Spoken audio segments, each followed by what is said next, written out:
هو الغاء النشاط، لا الغاء النشاط ككل دي يعني انا شايف ان دي علامه استفهام كبيره جدا، مش واضحه الحقيقه. لان الغاء النشاط هو يقصد كده، اللي انا فهمته يعني اذا كنت فهمت صح، ان هو الدوري، الغاء الدوري بشكل كامل. الاول يمكن المراسلين اللطيف قال من شويه ان هو احمد المصري بيقول ان اللي هو ما كانش كده، بيقول اللي هو منع النادي الاهلي من المشاركه. فقلت طب والله خير، ما احنا ممكن نجمع مباريات النادي الاهلي لوحده 10 مباريات، يعني نلعب الدوري عادي والنادي الاهلي بعد كده نعمل له 4 مباريات او 6 مباريات نجمعها له. يعني ما فيش مشكله، اقصد اللي هي كورس مكثف. بالظبط كده، دوره تدريبيه جامده جدا. ف يعني عايز اوصل لحضرتك والساده المشاهدين اللي هي دي كان حل وسطي جميل جدا، بان يبقى فيه بالانس. الاهلي مش يعني مش هيشترك دلوقتي، لكن كل الانديه هتلعب الدوري. ففوجئت انا بالخبر دون اللي احنا شفناه دلوقتي، اللي بيقول غير كده خالص، بيقول ان الدوري مش هيتلعب. يعني معنى كده لو في ماتش او في اي حاجه الاهلي فيه او مش فيه، هم مش عايزين الدوري يرجع. طب يا ريت يا ناصر رئيس تحريرنا يعني بس يبقى في قرايه للخبر، لانه نص الخبر مش معايا. يا ريت بس نعرف الغاء النشاط ككل، يعني عايزين يلغوا الدوري او ياجلوا الدوري، ولا الموضوع برضو خاص بالنادي الاهلي؟ عايزه اتوقف برضو عند يعني التحكيم المصري بينهار بسبب مصالح عصام صيام. ده تصريحات ناصر صادق رئيس تحريرنا وخبير تحكيم. طبعا كابتن ناصر صادق كلامه دايما هو في قلب الحدث زي ما بيقولوا. حكم دولي ومر بالحاجات دي كلها ويعرف. واضح ان هو ابتدى يخرج عن صمته. بدأ طبعا هو هادي، يعني هو هادي ولطيف يعني، لكن هو واضح ان المعلومات دي موضوع يعني مؤكده. عايز اقول لحضرتك كمان اضيف او اقول من تصريحات الكابتن ناصر ان الكابتن عصام صيام بياخد 20,000 جنيه راتب شهري، وجايب مدرب لياقه بدنيه الدكتور محمد عثمان بياخد 10,000 جنيه، وكل الحكام ساقطين، يعني معظمهم ساقطين. لدرجه الاتحاد الافريقي اللي هو التونسي رئيس لجنه الحكام الرئيسيه بالاتحاد الافريقي قال للكابتن عصام صيام، قال له في عندك 4 حكام دوليين دول ساقطين ما يشتركوش، غيرهم. لم يستجب طبعا لكابتن عصام صيام. هو مش عايز يزعل الحكام المصريين ويزعل الاتحاد الافريقي، وبالتالي سمعه مصر دلوقتي تتعرض للاهتزاز على مستوى التحكيم. وبعد الكابتن جمال غندور وبعد كابتن عصام فتاح احنا عايزين حكام يلعبوا في المونديال وفي البطولات العالميه. طب منين ده يحصل، ومنين التضارب ده كمان في حاجه لطيفه جدا، ان هو حتى الدورات التدريبيه بتاعت الفيفا او الاتحاد الافريقي بيطلع الناس بتوع لجنه الحكام. ايه ده؟ هو احنا بنهزر؟ يعني انت جايب لي الحكام اللي هم بتوع اللجنه بتراضيهم، وسايب الحكام اللي هم المفروض يستفيدوا ويتم صقلهم وتاهيلهم للتحكيم الدولي؟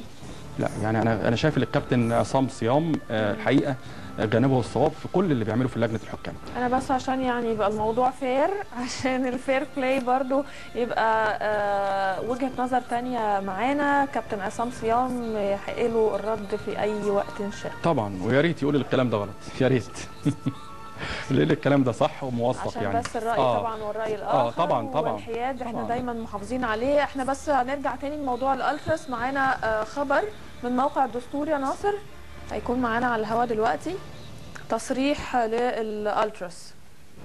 طيب انا برضو عايز معانا الخبر يا جماعه. محامي الالتراس بيقول لو عاد الدوري ستحدث مذبحه. تفاصيل الخبر اللي كان قبل كده ان هم مطالبين انه الغاء الدوري خالص، توقف النشاط تماما. وبيطالبوا كمان اعتذار من النادي الاهلي ان هو لعب مباراه السوبر.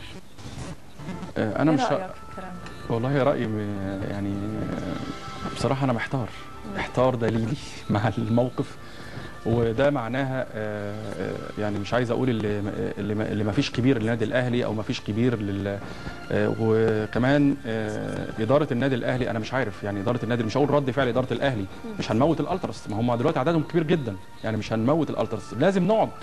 شايف موقف الاداره ازاي؟ ويعني كان في خبر النهارده ان المعارضه بترتدي ملابس سوداء في عموميه الاهلي، في خبر تاني مبادئ الاهلي على المحك بسبب ابو تريكه. ده من جريده الاهرام. بكره حمدي يواجه عواصف الجمعيه العموميه منفردا في غياب الخطيب وابتعاد العمري واستقاله مرتجي، والبدري بيصطحب جميع اللاعبين لمعسكر الاسكندريه، وغدا الوديه الاولى امام الاولمبي. لو خدنا الجزئيه الاولى مبادئ الاهلي على المحك بسبب ابو تريكه، هل صحيح موضوع ابو تريكه عمل هزه جامده قوي خاصه بمجلس اداره النادي الاهلي، وابتدى يعني يسرب انه في مشاكل؟ والله انا مش عايز احمل ابو تريكه برضو الموضوع، ومش عايز، انا مش عايز ابقى اجي في صف ابو تريكه ولا في اداره النادي الاهلي. زي ما حضرتك تعرفي ان انا واقعي مش رومانسي برضه، يعني انا بحب ابو تريكه جدا وهو يعرفني واعرفه مثلا حتى لو من بعيد، نعرف بعض. اداره النادي الاهلي اعرف ناس كتير جدا منهم، هو الكابتن حسن حمدي. لكن انا لما اجي بتكلم زي ما قلنا الاعلام يبقى لازم يبقى فيه محايد، دي مهنيه. انا شايف وجهه نظري ان ابو تريكه يبدو اللي هو اتفق مع لعيبه النادي الاهلي، او يبدو اللي هو اتفقوا والناس باعوه، اللي هم هيعتذروا على مباراه السوبر او يتم تاجيلها. فهو اعلن موقفه صراحه، والناس بعد كده سابته هو يلعب لوحده في الملعب، فرجع الكلام. فاصبح ابو تريكه شكله وحش، اللي هو بيدعي البطوله وان هو عايز، ودايما العمل هو البطل مش لعيب الكوره. يعني النادي الاهلي طول عمرنا نقول النادي الاهلي هو البطل، مش ابو تريكه لوحده، مش بركات لوحده، مش كده. لكن اتصور ووجهه نظري برضو تخضع للصواب والخطا، ان النادي الاهلي لازم يكون فيه مرونه شويه في الموضوع ده. لان كمان سمعت اللي كان ابو تريكه يعني غير اللي هو موقوف، اللي هم كانوا عارضينه للبيع ورجعوا تاني قالوا لا ده هو ايقاف نص مليون وايقاف لحتى نوفمبر. تخيل حضرتك لما لعيب يتم ايقافه لغايه نوفمبر. ودخلت بقى قضيه جدليه اخرى بقى لطيفه جدا، ان الكابتن علام اللي هو المصري صاحب نادي هال سيتي جاي يتفاوض عشان يعمل اعاره لابو تريكه، وكدبوا الخبر هادي خشبه وقال لا والله ده راجل كان بيسلم علينا وبيشرب شاي. طيب ايه بقى الحقيقه؟ يعني دايما مشكلتنا في مصر اللي انت يعني دايما الاوضه بتبقى اللي هي الغرف المغلقه فيها كلام، وبره للاعلام حاجه ثانيه خالص، وهو التمفصل او زي ما بقول ايه الازدواجيه في المعايير. انا قاعد وبقول كذا كذا وانا بره مثلا بعمل حاجه وحشه. لا طب ليه الناس ما تبقاش فير؟ نقعد مع الناس ونخلص نشوف الموضوع ده اذا كان الدوري هيستأنف ولا لا. لما تيجي حضرتك في النهايه بقى ذا اند بقى في الافلام الابيض واسود تقولي لي ايه النهايه اللي انت اللطيفه اللي انت عايزها، تكون سعيده ان شاء الله. ما هو الافلام الابيض واسود دايما سعيده، البطل بيتجوز البطله او كده، دايما ما بيحصلش حاجه، او الاسعاف بيجي بعد ما الناس تموت. يعني اتغيرت النهايه دي، دلوقتي الشرطه بتيجي بعد ما الناس تموت يعني، او ما بتجيش خالص. لكن ان شاء الله هترجع ومصر هتبقى كويسه والشرطه هترجع تاني، واحنا هنساعدهم لان احنا بنحبهم وهم بيحافظوا على امننا وهم ناس كويسين. لكن الموضوع بقى النهايه السعيده اللي انا اتمنى ويا رب كده باب السماء يكون مفتوح ان الدوري يرجع تاني، لان كل الانشطه المرتبطه. بس ما يرجعش في اي اطار، يرجع في اطار معين طبعا، في لازم إطار يكون في تامين، ولازم يكون في حوار قبلها عشان نبقى ضامنين ما نرجعش نقول يا ريت اللي جرى مكان. انا مش هختلف معاكي في الموضوع ده، لازم يكون في تامين كويس جدا جدا، والناس تبقى في تراضي بين جميع الاطراف لصالح مصر وصالح اللعبه ان شاء الله.